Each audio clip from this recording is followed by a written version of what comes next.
Olá, eu sou a Lívia Leão e esse é o Li no Livro.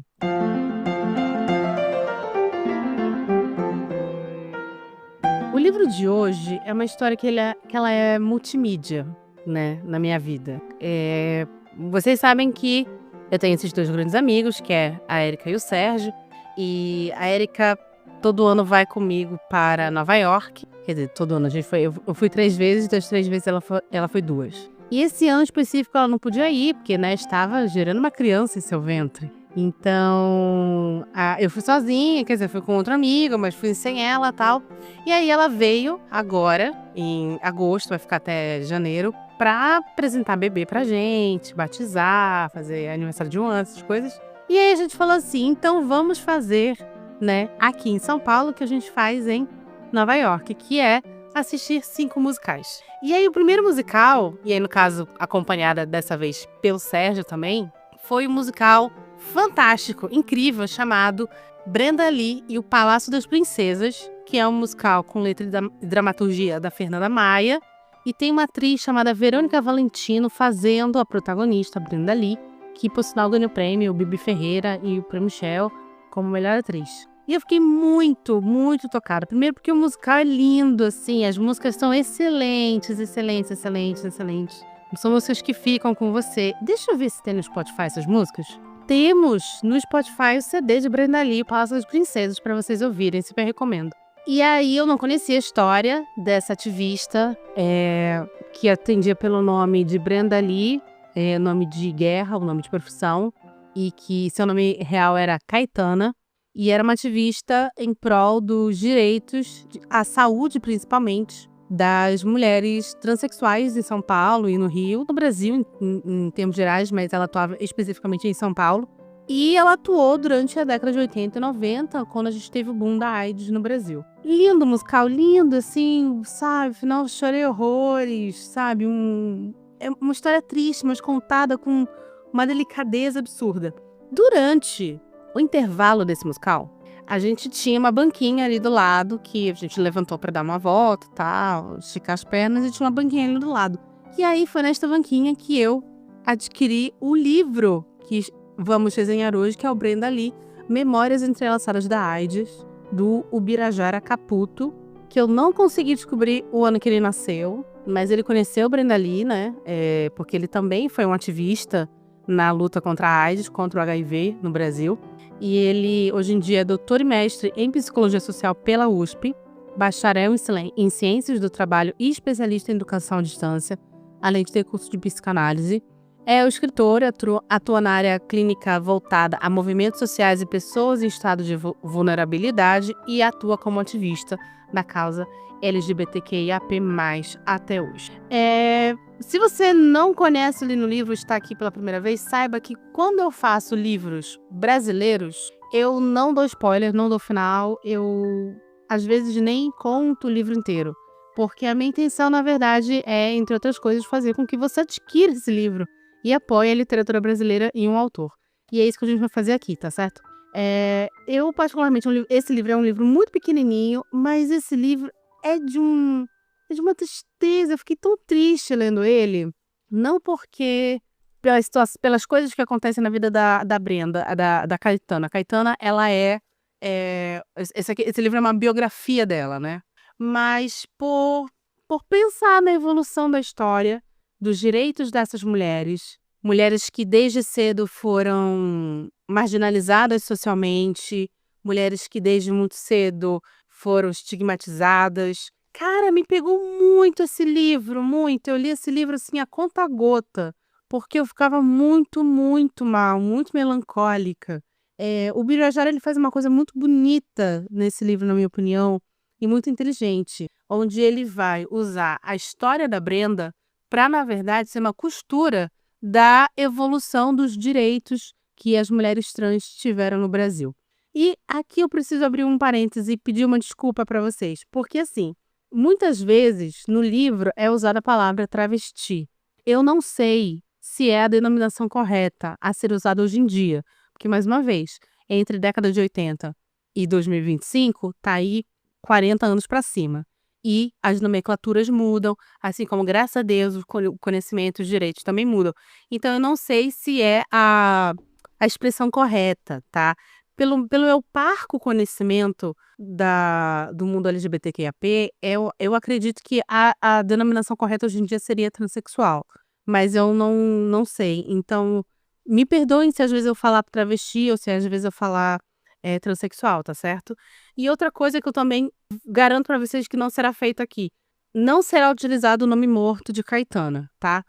Caetana é Caetana, ponto. Não quero saber como era o nome dela antes da transição ou não, ela é Caetana, ela nasce Caetana, ela morre Caetana, tá? Então o nome dela morto não será usado nesse episódio. Ele vai começar, na verdade, contando como foi muito difícil a perda dele do seu companheiro, do seu marido, que, né, assim, final da década de 70, começo da década de 80, na verdade, como foi muito dura essa perda dele e todo o preconceito que existia, em volta a esse tipo de relacionamento, principalmente num momento tão frágil, que é o momento da perda do grande amor da sua vida, da pessoa que você escolheu passar o resto da sua vida, do seu amor, sabe. Eh, o companheiro do Birajara vai ser vitimado pelo vírus da AIDS, né, então ele vai falecer em decorrência a doenças que esse vírus acaba deixando proliferar no corpo. E é uma coisa muito triste a pessoa ter que, né, viver com sorrisinhos e risadinhas e preconceito do próprio corpo, hospitalar, sabe, contra seu marido, seu companheiro, assim. Nossa, eu fiquei muito dilacerada. Gente, assim, esse livro é triste do começo ao fim, do começo ao fim. E aí esse que ele era, por sinal, o marido do Birajara, ele era comissário, ele vai, depois da morte do marido, vai começar a se aproximar mais ainda da luta contra a AIDS nesse período do Brasil. A minha família tem uma família que tem muito LGBTQIAP+. Apesar de todos os pesares dos meus familiares, eles não eram pessoas, homofóbicas, ao contrário. Exatamente por termos muitas pessoas da comunidade dentro da nossa família. Então eu cresci com pessoas ao meu redor que eram pessoas da comunidade. Eu lembro da minha tia, que era uma mulher lésbica, trazer sua amiga, que era uma mulher trans, para o meu aniversário de, sei lá, 6, 7 anos, sabe. Então a gente sempre teve um diálogo quanto a isso muito tranquilo em casa.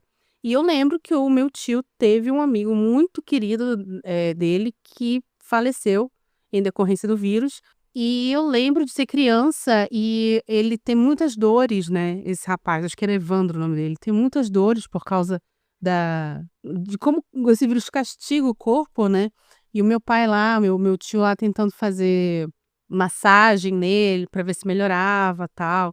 Então, enfim, acabei tendo contato muito muito menina com esse tipo de perda, não minha, óbvio, mas de pessoas que estavam ali ao meu redor e de entes de amigos queridos dessas pessoas. Então, assim, é algo que me pega muito, me pegou muito esse livro, a leitura desse livro, e eu conheço hoje em dia pessoas que convivem, graças a Deus, muito bem que são pessoas soropositivas, né, convivem com o vírus graças a às evoluções da medicina, mas que infelizmente foram evoluções que só começaram a ocorrer quando o vírus começa a atingir as camadas heterossexuais, né, que são os maridos que posam de heterossexuais e acabam infectando e acabavam infectando suas esposas.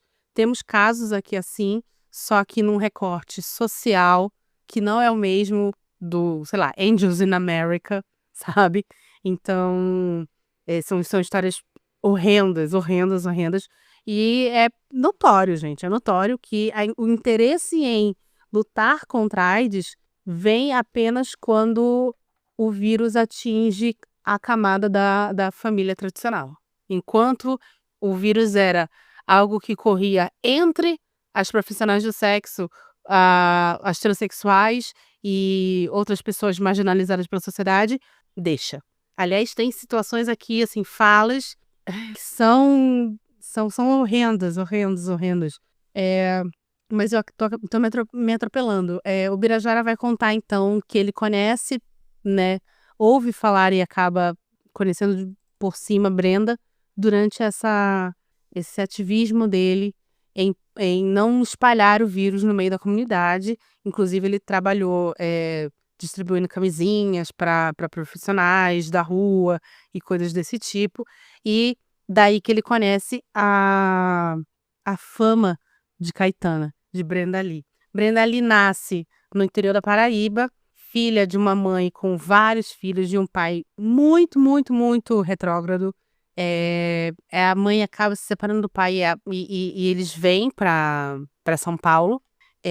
Depois a mãe volta, só que Brenda já fica aqui com os irmãos e resolve então trabalhar. E aí, aos poucos, ela começa a fazer então sua transição. Ela percebe que quanto mais feminina ela vai ficando, menos ela consegue manter empregos, até que ela vai para aquela situação que é uma situação que eu acho, uma situação muito difícil, mas é uma situação que, infelizmente, boa parte das pessoas trans, dos corpos trans no Brasil, acabam tendo que passar, que é a prostituição na rua.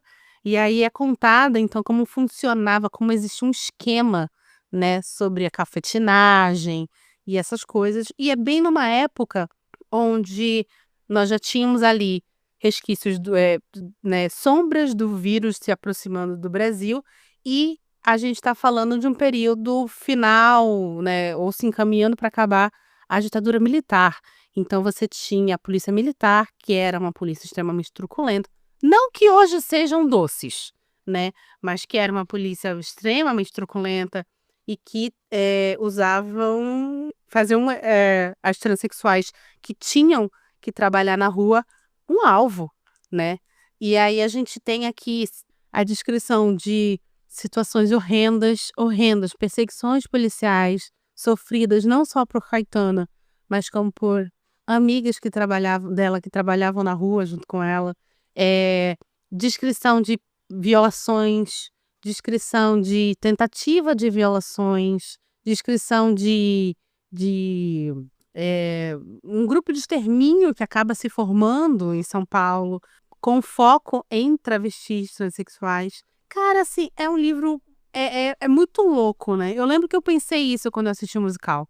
Quando eu assisti o musical, tudo que eu conseguia pensar é, caraca, que bom que a gente evoluiu tanto, né? Eu tenho uma amiga muito, muito querida que é transexual, que ela tem uma vida que eu acho que ela consegue mostrar o seu talento, ela consegue trabalhar, ela consegue, sabe, se manter de uma maneira digna, onde ela pode crescer como ser humano, onde ela pode ser vista como um ser humano, que é exatamente o que ela é, né? E então eu lembro que eu assisti o musical e eu pensava assim, meu Deus, graças a Deus que a gente melhorou. Mas assim, melhorou até que ponto, né? Eu li esse ano, acho que foi abril, maio, uma matéria na CNN falando que o Brasil continua sendo, pelo 16º ano consecutivo, o país que mais mata transexuais no mundo. Nós matamos mais do que países que né, a cultura LGBTQIAP é proibida, né? Nós somos um país que mais mata pessoas no mundo, pessoas transexuais no mundo, pelo 16º ano consecutivo. Mas caiu 20% do ano passado para cá. Que bom! Mas ainda estamos no top 1 do ranking. Então, para você ver que se em 2025 nós somos o país que mais mata, imagina em 79, imagina em 85, imagina em 91, sabe? Então, assim, as coisas que esse livro traz... Esse livro, mais uma vez, é um livro muito curto, acho que ele tem 170 páginas. Ele acho que nem é isso, 170 páginas. Ele é muito curto, mas ele traz, assim, uma história tão... é muito triste. É uma tristeza absurda, né? Você ouvir uma transcrição de uma reportagem que saiu na TV Cultura, na década de 80, onde a política pública paulistana era prender e torturar transexuais para que a AIDS não se espalhasse. E aí é muito abertamente falado durante a reportagem. Mas por que vocês estão focando nesse tipo de pessoa? Ah, porque se a gente precisa, combater a dengue, a gente foca no mosquito. Olha isso. Ai, gente. Ai, gente, muito difícil, muito difícil, muito difícil. Principalmente porque eu acho que o autor ele tem essa decisão de contar a história de Caetana para costurar esse cenário, né, hospitalar e social que foi enfrentado. Eu acho que dá a história um tom mais melancólico ainda, porque Caetana, a gente tem aqui vários personagens, como tipo a Gigi, que é uma amiga dela, que fez no final a operação de resignação de sexo e se mudou para a Europa e casou com um europeu, tal, que nunca soube que ela era transexual. Você tem depoimentos falando sobre Brenda Lee, falando sobre Caetana, como uma pessoa assim, de uma resiliência, de um carinho, de um cuidado, de uma maternidade tão inerente à sua existência, sabe? Como uma pessoa que, acima de tudo, tinha uma vontade de ser amada, uma vontade de, sabe, ter aquilo que qualquer pessoa deveria ter, que é respeito, amor, carinho, cuidado, sabe? Uma pessoa que ela dá para os outros aquilo que ela almejava tanto para ela e ela dava para os outros. Cara, então assim, isso torna, na verdade, a história muito mais melancólica e triste para mim do que realmente trágica, embora você tenha situações horrendas. Exemplo, como eu estava falando para vocês, de mulheres heterossexuais cis que eram contaminadas pelos seus parceiros, pelos seus maridos, e acabavam também passando para os seus filhos.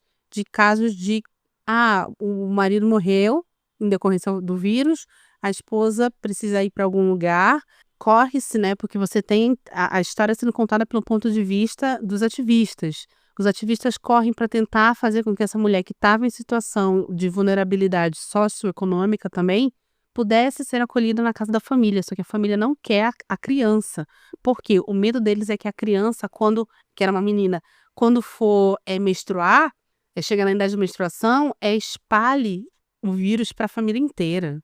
A mãe que falece, mãe e pai que falece em decorrência ao vírus, deixa duas crianças, as crianças vão para casa dos parentes, os parentes, juro por Deus, gente, mantêm as crianças em jaulas no quintal.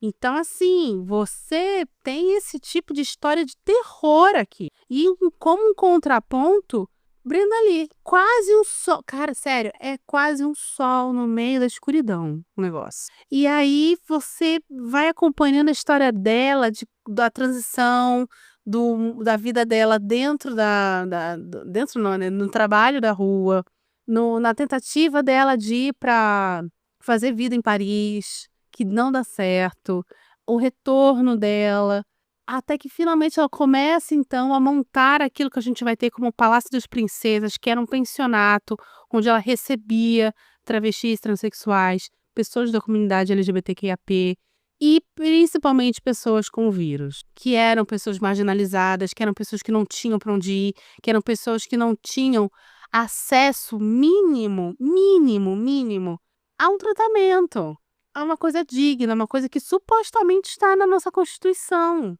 sabe? E como esta mulher, ela vai e ela, sabe, com sua força, sua resiliência, vira o porto seguro, vira uma mãe, literalmente. O que eu vejo muito em Brenda Lee é esse instinto materno, sabe? Como ela vira mãe para essas mulheres, para essas pessoas, sabe? Nossa!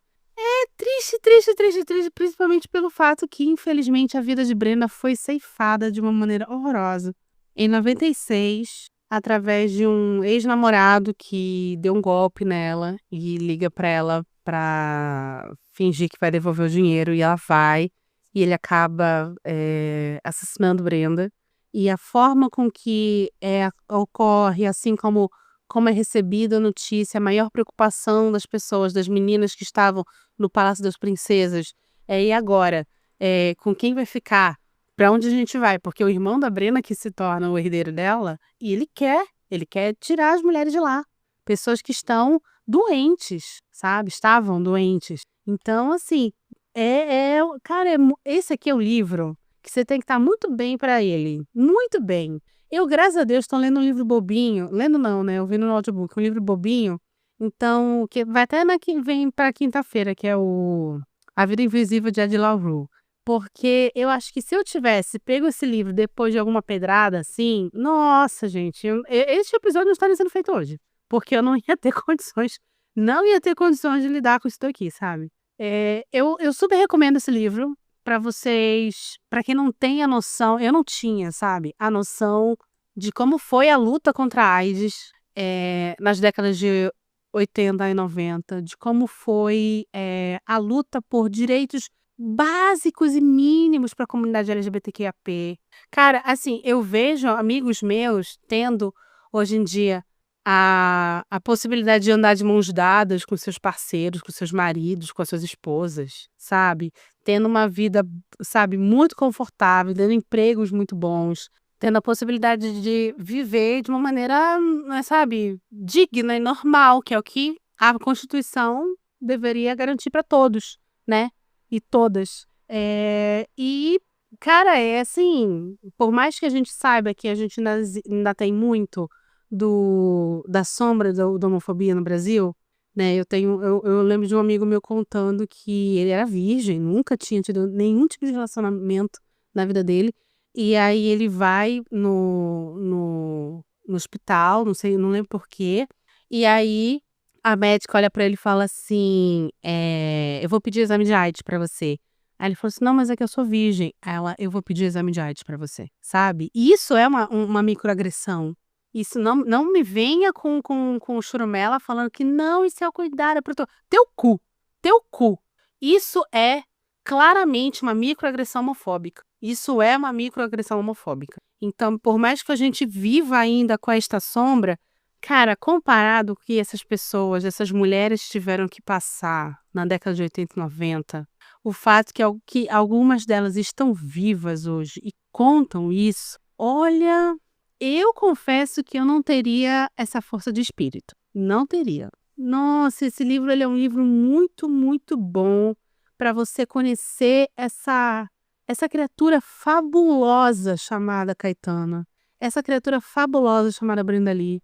Mas que, cara, prepare seu estômago, porque o negócio dá umas embrulhadas de vez em quando. E acho que se você fala assim, pô, Lívia, bacana, mas não é pra mim, porque realmente eu não tô numa fase pra ler coisas mais pesadas, mais densas assim, fica de olho, porque Brenda Lee, o Palácio das Princesas, acaba vira e mexe e volta pra nova temporada.